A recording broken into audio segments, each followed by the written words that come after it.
Her friends thought she was fine. They were getting texts from her, casual ones, the kind she always sent, a meme, a complaint about work, a question about weekend plans, nothing alarming, nothing that made them look twice. What they didn't know was that Gretchen Anthony had been dead for 3 days.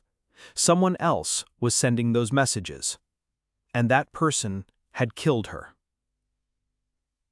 Gretchen was 34 years old, outgoing and well-liked. Her friends described her as the kind of person who checked in constantly, a regular texter, someone who went quiet for a few hours and you'd hear from her again. So when the messages kept arriving after she died, no one panicked. No one thought to question them. They just assumed she was busy. The killer understood this. They had watched her long enough to know how she communicated. They knew her rhythm, her tone, the things she liked to complain about. And so after they took her life, they picked up her phone and became her. For 3 days, they answered questions. They deflected plans. They kept the circle from noticing. Every message was designed to buy more time. What investigators found when they finally examined the phone was a masterclass in manipulation and a trail of catastrophic mistakes. The first mistake was small, a response to a close friend that Gretchen would have phrased differently.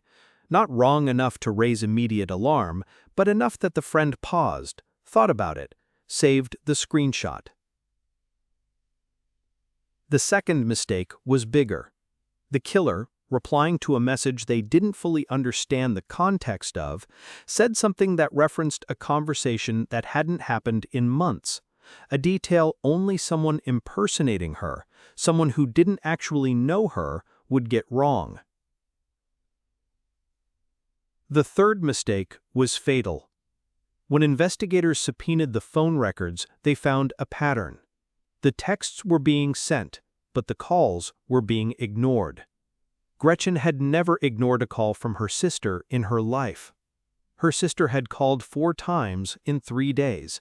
4 times, the killer had looked at the screen and let it ring. That silence told investigators everything they needed to know. What followed was one of the most chilling aspects of any modern case. A phone full of messages sent by a murderer pretending to be their victim. Messages that friends had responded to warmly, that they had laughed at, that they had replied to with love.